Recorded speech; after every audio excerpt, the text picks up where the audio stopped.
পাক তাবারক ওয়া তাআলা পুলিশ শুকরিয়া আদায় করছি যে মহান রব্বুল আলামিন গত জুমা থেকে আমাদেরকে সুস্থ রেখে আজকের জুমার নামাজকে আদায় করার উদ্দেশ্যে আল্লাহ পাকের ঘর মসজিদে এসে একত্রিত হওয়ার তৌফিক দান করেছে। তাই দিন থেকে বলে দিই আলহামদুলিল্লাহ। আমি আল্লাহ পাক তাবারক ওয়া তাআলার সাল্লাল্লাহু আলাইহি ওয়া আয়াত তেলাওয়াত করেছি। রাসূল করিম সাল্লাল্লাহু আলাইহি ওয়াসাল্লাম হাদিস থেকে একটি হাদিস তেলাওয়াত করেছি, যেখানে আল্লাহ পাক সুখ এবং দুঃখের আসল তথ্য দিয়েছেন বান্দাদের। আল্লাহ পাকের কোরআনে বলেন ইন্নাদ দীনা ইনদাল্লাহিল ইসলাম, নিঃসন্দেহে আমি আমার নিকট সবচেয়ে মানিত গ্রহণযোগ্য প্রিয় ধর্ম হচ্ছে ইসলাম।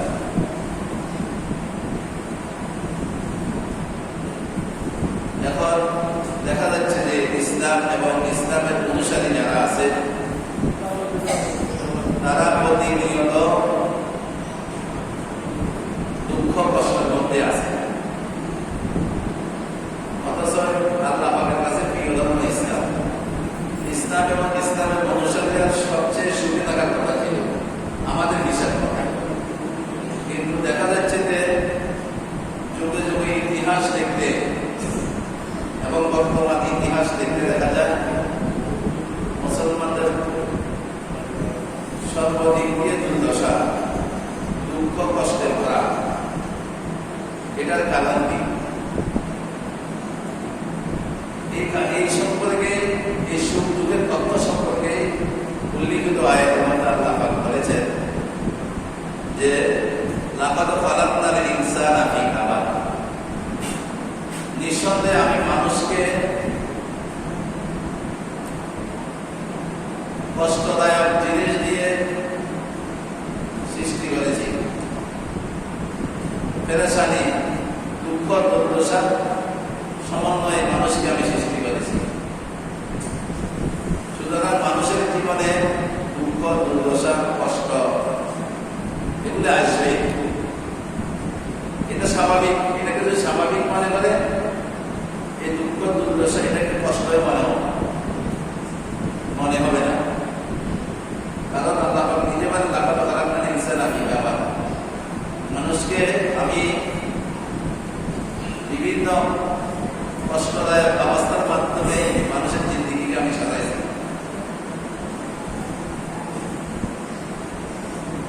দ্বিতীয় রাসূল করিম সাল্লাল্লাহু আলাইহি ওয়াসাল্লাম বলেন আদ-দুনিয়া সিজনুল মুমিনিন ওয়া জান্নাতুল কাফিরিন, দুনিয়াটা হচ্ছে মুমিনদের জন্য কয়েদখানা স্বরূপ, আর যারা বেঈমান, কাফের, মুশরিক, ইসলাম মুসলমান ছাড়া বাকিদের জন্য জান্নাতের মতো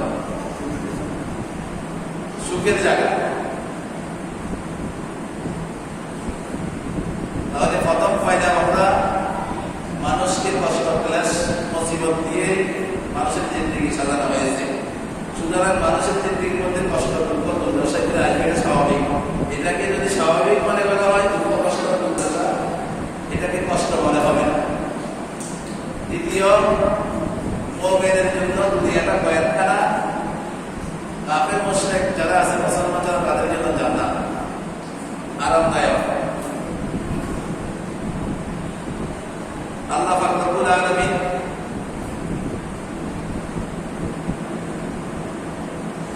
দুনিয়ার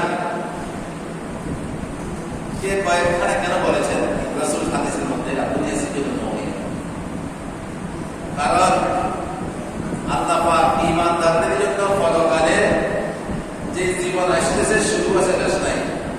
আমাদের রূহের জগতের শুরু আছে, শেষ আছে।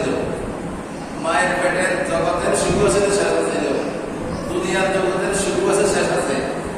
আর দ্বিতীয় ৪র্থ নম্বর স্থান যেটা পদার্পণ করি আমরা যাইতেছি, পরকাল, আখিরাত নামে, যেটা কবর। দুনিয়ার জিন্দেগি শেষ করে কবর থেকে শুরু হবে। কবর, হাসর, মিজান অর্থাৎ হিসাব নিকাশের মাপার সময় থেকে নিয়ে একবারে জান্নাতে পৌঁছা পর্যন্ত এই জিন্দেগির শেষ শুরু আছে, শেষ নাই। তো এই জান্নাত নামে যে সুখের জায়গা আমাদেরকে আল্লাহ পাক দিবেন, এটা অর্জন করতে হলে কষ্ট মুজাহাদা প্রয়োজন আছে।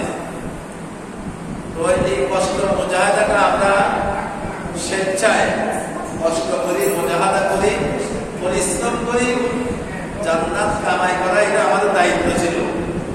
কিন্তু আমাদের ঈমানের দুর্বলতার কারণে, আমাদের মানসিক দুর্বলতার কারণে, আমাদের শারীরিক দুর্বলতার কারণে, আমাদের বিভিন্ন দুর্বলতার কারণে যেভাবে আমরা কষ্ট, যে পরিমাণ কষ্ট মুজাহাদা করা দরকার, যে পরিমাণ কষ্ট মুজাহাদা করলে আমাদের পরকালের চিরদিনের জায়গা, সুখের জায়গা, জান্নাতে পৌঁছার বুঝতে পারবো, ওই স্বেচ্ছায় আমরা ওইরকম কষ্ট মুজাহাদা পরিশ্রম বিভিন্ন কারণে আমরা কথা থেকে বঞ্চিত, বিরত থাকি, আমরা করতে পারি না, করি না। এই জন্য আল্লাহ পাক রব্বুল আলামিন ঈমানদারদেরকে যেহেতু জান্নাত দিবেন, আমরা স্বেচ্ছায় পরিশ্রম করা দরকার ছিল, কষ্ট মুজাহাদা করা দরকার ছিল। আমরা শয়তানের প্ররোচনা হোক, দুর্বলতার কারণে হোক, মানসিক দুর্বলতার কারণে হোক, শারীরিক দুর্বলতার কারণে হোক, যে কোনো মানুষের প্ররোচনার কারণে হোক, আমরা করতে পারি নাই। কাঙ্ক্ষিত স্থানে পৌঁছার পরিমাণ আমরা কষ্ট মুজাহাদা করতে পারি নাই। এই জন্য আল্লাহ পাক বাধ্যতামূলক, কিছু কষ্ট মুজাহাদা পরিশ্রম, কিছু দুঃখ দুর্দশা দিয়ে আল্লাহ পাক বাধ্যতামূলক আমাকে আপনাকে মুজাহাদা করার জন্য বাধ্য করে দিয়ে ওই কাঙ্ক্ষিত স্থানে জান্নাত যেন পৌঁছতে পারি, জান্নাত যেন আমরা কাছে ভাগ্যে আসে, জান্নাত যেন আমরা পাই। এই জন্য কিছু কষ্ট মুজাহাদা, দুঃখ দুর্দশা আল্লাহ পাক চাপাই দেন, বান্দাকে বাধ্য করেন, বাধ্যতামূলক কষ্ট দুর্দশা দেন, যেন ঈমানদার এই কষ্ট মুজাহাদা করে বাধ্যতামূলক সে জান্নাতকে উপলব্ধি করতে পারে। তাহলে যে মুসলমানদেরকে যে দুঃখ দুর্দশার মধ্যে ছিল, পূর্বেকার ইতিহাস দেখলেও বর্তমান ইতিহাস দেখলেও, এটার কারণ কি? এটার কারণ হচ্ছে আল্লাহ পাক জান্নাত নামে যে সুখের জায়গা দিবেন, সেটার জন্য স্বেচ্ছায় মুসলমানদেরকে কষ্ট মুজাহাদা করার জন্য বলা হয়েছে, পরিশ্রম করার জন্য বলা হয়েছে। পরিশ্রম করেও জান্নাত কামাই করতে হবে।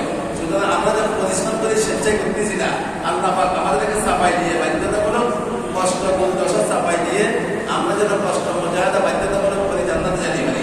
এক নম্বর দুঃখ দুর্দশা কষ্ট দেওয়ার মুসলমানদের ঈমানদারদের এক নম্বর কারণ এটা, এক নম্বর কারণ এটা। দ্বিতীয় নম্বর হচ্ছে আল্লাহ পাক বলেন যে ইন্নামা নুমলি লাহুম ইয়াজদাদু ইসমান, যে আল্লাহ পাক রব্বুল আলামিন কাফের মুশরিক বেঈমান এদেরকে, যেহেতু এরাও ভালো কাজ করে, মুসলমানরাও ভালো কাজ করে, ঈমানদাররাও ভালো কাজ করে, আমাদের ইসলাম এবং কোরআনের সংবিধান মতে, কোরআন মতে, আল্লাহ এবং আল্লাহ রাসূলের ঘোষণা মতে ঈমানদার ছাড়া, মুসলমান ছাড়া যুগে যুগে যারা মুসলমান ছিল, ঈমানদার ছিল, যেমন আদম আলাইহিস সালামের ধর্ম যারা পালন করছে তারা মুসলমান ছিল, তারা ঈমানদার ছিল। আদম আলাইহিস সালামের ধর্ম যারা মানে নাই তারা অস্বীকারী ছিল, কাফের ছিল, ইসলামের বাইরে ছিল। যারা আদম আলাইহিস সালামের যুগে আদম আলাইহিস সালামের ধর্ম মানছে, ইসলাম মানছে, তারা নাজাত পাবে, জান্নাত পাবে। যারা মানে নাই তারা জাহান্নামে যাবে, চিরদিনের জন্য তারা জাহান্নামী হবে। আদম আলাইহিস সালামের পরে ক্রমান্বয়ে নূহ আলাইহিস সালাম, ইব্রাহিম আলাইহিস সালাম, ইসমাঈল আলাইহিস সালাম, আরো যা আছে 1 লাখ বা 2,24,000 নবী রাসূলের যুগে যারা যুগের নবীদের ইসলাম মানছে তারা জান্নাতে যাবে, যারা মানে নাই তারা জাহান্নামে যাবে। তাদের উপরে দায়িত্ব ছিল, ঘোষণা ছিল আল্লাহ পাকের পক্ষ থেকে, নবীরা ঘোষণা করছেন যে নবী আদম আলাইহিস সালাম বলেছেন যে আমি যে কয়দিন থাকি আমার ধর্ম চলবে, আমার পরে যে নবী আসবে সেই নবীর ধর্ম তোমরা দলে দলে গ্রহণ করবে, সেই নবীর ধর্ম গ্রহণ করলে তোমরা জান্নাত পাবে, না হলে আমার এটা যদি দেখে তোমরা জাহান্নামে যাবে, খুব কষ্ট হইবা। কিন্তু আদম আলাইহিস সালামের যাইবার পরে একদল আদম আলাইহিস সালামের সেই ধর্মকে গোলামি করে ধরে গেছে। এই জন্য সর্বশেষ ঈসা আলাইহিস সালাম ছিল আমাদের নবীর আগে। ঈসা আলাইহিস সালামের উপরেও যে ধর্মগ্রন্থ আল্লাহ পাক দিয়েছেন, সংবিধান দিয়েছেন, যে ইসলাম নিয়ে উনি আসছিলেন, সেই ইসলামের বিধান ছিল যে আমি যতদিন থাকি ততদিন তোমরা যদি এই ইসলাম মানো, এই বিধান মানো, জান্নাত পাইবা। আমার পরে যেই নবী আসবে, অর্থাৎ নবী মুহাম্মদ সাল্লাল্লাহু আলাইহি ওয়াসাল্লাম আসছে, উনি আসতে আমার পরে আমার ধর্ম ছাড়ি দিয়ে তোমরা নবী মুহাম্মদ সাল্লাল্লাহু আলাইহি ওয়াসাল্লামের ধর্ম পালন করবে। এখন ঈসা আলাইহিস সালামের উম্মতের মধ্যে গোলামি করে ওনার ধর্মটা অনেক ধরে ধরে রেখেছে। এইভাবে সকল নবীর উম্মতদেরকে বলা হয়েছিল যে আমার সময়ের যেটুকু সময়কাল, এর মধ্যে তোমরা যদি আমার ধর্ম মানো, নাজাত পাইবা, জান্নাত পাইবা। আমার পরে যে নবী আসবে তার নবীর পরিমাণ আইবা, সেই ধর্ম পালন করবা।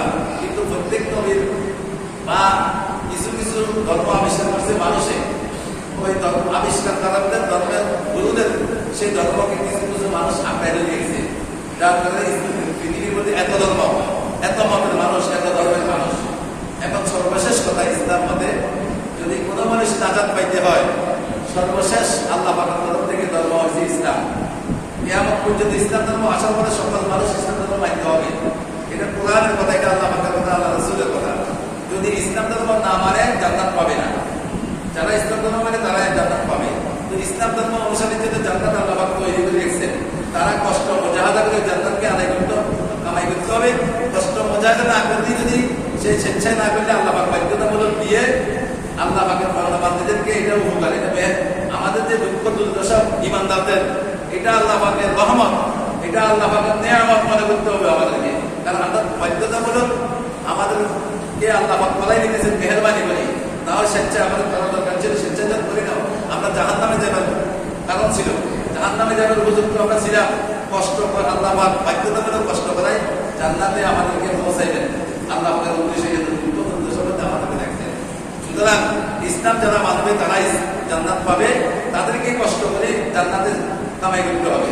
আর যারা ইসলাম মানে না, তারাও কিছু ভালো কাজ করে, ওই ভালো কাজের প্রতিদান যেহেতু পরকালে তাদের জন্য কিছু নাই, এই জন্য তাদেরকে আল্লাহ পাক দুনিয়াতে ভালো কাজের প্রতিদানগুলো দুনিয়াতে দিয়ে দেন। এই জন্য আল্লাহ পাক বলেন যে আমি যে ইন্নামা নবীর আউলিয়াসরাতু ইসমান, অনেক অনেক বেঈমান কাফের মুশরিকদেরকে আমি কি করি ছাড়ে দিই, তাদেরকে অনেক সুযোগ সুবিধা দিই, তাদেরকে ক্ষমতা দিতেছি, তাদেরকে অস্ত্র দিতেছি, তাদেরকে আবিষ্কার করার জ্ঞান দিতেছি, তাদেরকে যোগে যোগে মুসলমানদের উপরে তাদেরকে অনেক সুযোগ সুবিধা দিচ্ছি। কেন দিচ্ছি? তারা তো ভালো কাজ করে, দুনিয়াতে অনেক ভালো কাজ করতেছে, সেটার ইনসাফ হয়েছে, সেটার প্রতিদান তারা পাওয়ার তাদের অধিকার। আল্লাহ পাক তাদের সেই অধিকার থেকে বঞ্চিত করেন নাই। এই জন্য তাদেরকে সকল দিক দিয়ে প্রতিষ্ঠিত করে দিয়েছেন। তাদের যেটা ভাবনা সেটা দুনিয়াতে দিয়ে দিতেছেন আল্লাহ পাক, পরকালে তো তাদের জন্য নাই। আর মানব মুসলিম ইমানদার যেহেতু জান্নাত তাদের জন্য আছে, এই জন্য দুঃখ দুর্দশা এগুলো আল্লাহ পাক ইমানদারকে বেশি দেন। আপনি দেখেন মুসা আলাইহিস সালামের যুগে আবার আল্লাহ পাক বলেন যে ইমানদারদেরকে রশি ছাড়ি দেন, বেঈমানদেরকে রশি ছাড়ি দেন। কেন? তারা বাড়তে থাকো। যখন সীমা লঙ্ঘন করে ফেলে আল্লাহ পাক তাদের রশিকে টানতেন, সীমার অতিক্রম হয়ে গেলে রশি টানতেন। যেমন নাকি ফেরাউন ছিল, বলছে আনা রব্বুকুল আ'লা, অন্যায় তো যা আছে সব করছে, তার সৈন্য সামর্থ্য, অস্ত্র শস্ত্র, সৈন্যদল, সকল দিক দিয়ে সে স্বয়ং সম্পূর্ণ আল্লাহ তাকে করে দিচ্ছেন। এখন সে অন্যায় করতে সীমা অতিক্রম করে বলতেছে আনা রব্বুকুল আ'লা। আল্লাহ পাকের সিয়াদ দিয়ে, আল্লাহ পাকের সম্মান দিয়ে, আল্লাহ পাকের দায়িত্ব নিয়ে যখন নাকি সে কারাগারে শুরু করছে, তখন আল্লাহ পাক পাকড়া করছে লুট। তখন কি করছেন? লোহিত সাগরের মধ্যে ডুবাই আল্লাহ পাক তাকে ধ্বংস করে দিয়েছেন। এরকম ভাবে লূত আলাইহিস সালামের বংশধররা তারা অনেক আমাদের থেকে শক্তিশালী ছিল।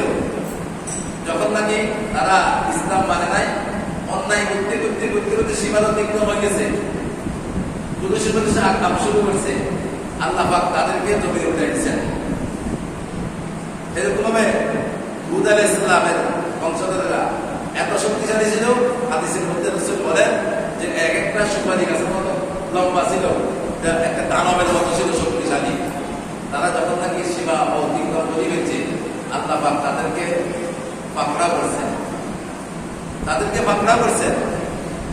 কারণ তাকে এত ধন সম্পদের মালিক আল্লাহ পাক করেছেন, সেই কারণ যখন সীমা অতিক্রম করে গেছে, তার ধন সম্পদের ভান্ডারের যে তালা লাগাইতো, তালা চাবিগুলা একদম যুবক আলগানের জন্য লাগলো, বহন করার জন্য লাগলো, তাহলে কত সম্পদের মালিক আল্লাহ পাক তাকে দিয়েছিলেন। সেই কারণ যখন সীমা অতিক্রম করেছে, তার ধন সম্পদ সহ সৌদি আরবের সেটার নিদর্শন এখনো আছে। আল্লাহ পাক বলেন কুরসিউ ফিল আরদি, যে তোমরা পুরা পৃথিবী ভ্রমণ করো,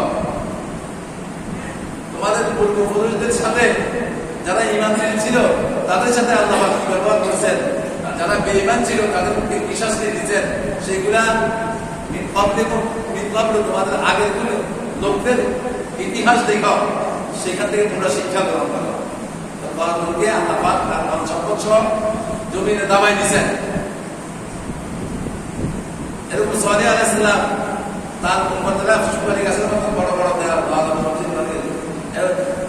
হুদ আলাইহিস সালাম পুরা উম্মতরা পাহাড় কাটি সেখানে তারা বসবাস করতেন। এবারে পাহাড় গুলা কাটি পাথর কাটি বাড়ি নির্মাণ করতে হলে কত শক্তি দরকার। যারা সৌদি আরব গেছেন, যারা হাজি সাহেবরা গেছেন, তারা দেখছেন এক একটা পাহাড়, এক একটা পাথর গুলা কাটি রাস্তা করছে যে যেন গাছ ছিঁড়ে যেরকম এরকম, যে একটা পাথর বা বড় বড় কতগুলো পাথর মিলে একটা পাহাড় আছে থাকা। এই পাথর কাটি হুদ আলাইহিস সালামের সালেহ আলাইহিস সালামের উম্মতরা বাসস্থান বানাইছে। তারা যখন নাকি সীমা অতিক্রম করছে, আল্লাহ পাক তাদেরকে পাকড়াও করছে। সেই নিদর্শন এখনো আছে, সেই নিদর্শন এখনো আছে। তো আল্লাহ পাক রব্বুল আলামিন ঈমানদারদেরকে যে কষ্টের মধ্যে রাখছে, আপনি যোগে যোগে দেখেন ইমাম আবু রাহমাতুল্লাহ আলাইহি জেলে যাইতে হয়েছে। এই জন্য রাসূল বলেন আসাদুল বালা বালাউল আম্বিয়া, সবচেয়ে বড় মুসিবত কষ্ট নবীদের ছিল। সুম্মাল আমসাল ফাল আমসাল, নবীদের পরে যারা যত বেশি ঈমানদার, যত বেশি তাকওয়াওয়ালা, যত বেশি বুজুর্গ, তাদের দুর্দশা বেশি ছিল। আপনি আমাদের বাংলাদেশে ইতিহাস দেখেন, বাংলাদেশের ইতিহাস দেখলে আল্লামা আজিজুল হক সাহেব, ফজলুল আমিন সাহেব বা হাবিব জুলজুল রহমাতুল্লাহ আলাইহি, ওনারা যারা আমাদের ইসলামের বড় বড় বড় আলেম ছিলেন, যাদেরকে একটা মসজিদ, বড় মসজিদ, আপনি দূরে থেকে মসজিদটা চিনবেন, ওইখানে মসজিদ আছে আপনার, এটা কিভাবে চিনি? মিনারা দেখে চিনি। মিনারা, যে মসজিদটা বড় তার মিনারা তত বড় হয়, তত বেশি বড় মিনারা হয়। আমাদের মেনি শহরের সবচেয়ে বড় মসজিদ যেটা আপনাকে বড় দেওয়া হয়েছে, এটা মিনারাটা বড়। দূরের থেকে ওইটাকে দেখলে এখানে বড় একটা মসজিদ আছে, চিনা যায়। তো আল্লামা আজিজুল হক সাহেব, তারপরে শামসুল হক ফরিদপুরি সাহেব, তারপরে ফজলুল আমিন সাহেব, তারপরে এরকম যারা বড় আলেম ছিল তাদেরকে, তারা ইসলামের একটা মিনারা ছিল। তাদেরকে দেখলেই, তাদের কথা শুনলেই যারা ইসলাম বলতে তারা বুঝতে পারত যে এরা বড় আলেম, ইসলামের বড় নিদর্শন তারা। এখন তাদের ইতিহাস দেখলে দেখা যাচ্ছে যে সহস্র যুগে আমাদের দেশের শাসক গোষ্ঠীরা কিসের জন্য, তারা তো ফদের জন্য, দুনিয়ার কোনো লোভের জন্য তারা ইসলাম প্রচার করতে গেছে, সত্য বলতে গেছে, তাদেরকে বেশি নির্যাতন হতে হয়েছে। মুফতি ফজলুল আমিন সাহেব ফেনীতে আসছে, উনি বলতেছেন যে আমি যখন সরকারের মেহমান খারাপ ছিলাম, তখন আমি যদি হাফেজ না হইতাম, আল্লাহর কসম আমি পাগল হয়ে যেতাম, আমাকে ওজন পানিও দেওয়া হইতো না। আমাকে সবচেয়ে নিকৃষ্ট যারা জেলখানার মধ্যে নিকৃষ্ট কাম করে যায়, তাদের সাথে আমাকে রাখা হয়েছে। তো এটা কেন রাখা হয়েছে? মুফতি ফজলুল আমিন সাহেব দুনিয়ার লোভের জন্য কি জেলখানায় গেছে? এগুলো যোগে যোগে সব সময় যারা ইসলামের বড়, যারা ইসলামকে নিয়ে গবেষণা করে, ইসলামকে আগায় নেওয়ার জন্য কাজ করে, যারা আল্লাহ পাকের বান্দাদেরকে আল্লাহ পাকের পরিচয় দেওয়ার, আল্লাহ পাকের বান্দায় রূপান্তরিত করার কাজে নিয়োজিত, তাদেরকে সহযোগে এরকম কষ্ট, মুজাহাদা, মুশাক্কত, কষ্টের সম্মুখীন হতে হয়েছে। এই জন্য আল্লাহ রাসূল সাল্লাল্লাহু আলাইহি ওয়াসাল্লাম বলেন আসাদুল বালা বালাউল আম্বিয়া, সবচেয়ে বড় মুসিবত হয়েছে নবীদের মুসিবত। নবীদেরকে কত কষ্ট, কত রকমের দুঃখ, কত রকমের বাধা সৃষ্টি করছেন। কি করছে? সহযোগের শাসক গোষ্ঠী, সহযোগের বেঈমান কাফের মুশরিকেরা। তো বর্তমান যুগে এরকম হয়, বর্তমান যুগেও আরো কিয়ামত পর্যন্ত আসবে, যারা ইসলামকে মানবে, যারা ইসলামের উপর চলতে চাইবে, তাদের মুসিবত আসবে। কিন্তু এটা স্বাভাবিক, মুসিবত আসা স্বাভাবিক, এটা স্বাভাবিক মনে করলে কিছু না। কারণ রাসূল সাল্লাল্লাহু আলাইহি ওয়াসাল্লাম হাদিসের মধ্যে বলেন যে কিয়ামতের ময়দানে যখন ঈমানদার বেঈমানেরা দেখবে যে তাদের সুখের বিনিময়ে তাদের যে ঈমান আকীদা তাদের যে কর্ম তারা যে ইসলামকে মানে নাই আল্লাহকে মানে নাই আল্লাহর নবী সর্বশেষ নবী যে মুহাম্মদ সাল্লাল্লাহু আলাইহি ওয়াসাল্লাম মানার কথা ছিল ওনাকে মানে নাই কিন্তু দুনিয়াতে অনেক সুখ শান্তি বাদশাহী করে গেছে এই সুখ শান্তির বিপরীত যখন নাকি তারা জাহান্নামে বাঁচানো করবে বলবে যে দুনিয়াতে যদি সুখ শান্তি একবার না দিয়ে সব সুখের বিনিময়ে যদি আমি জান্নাতটা পাইতাম তাহলে কতই না ভালো হতো আফসোস করবে আর ঈমানদার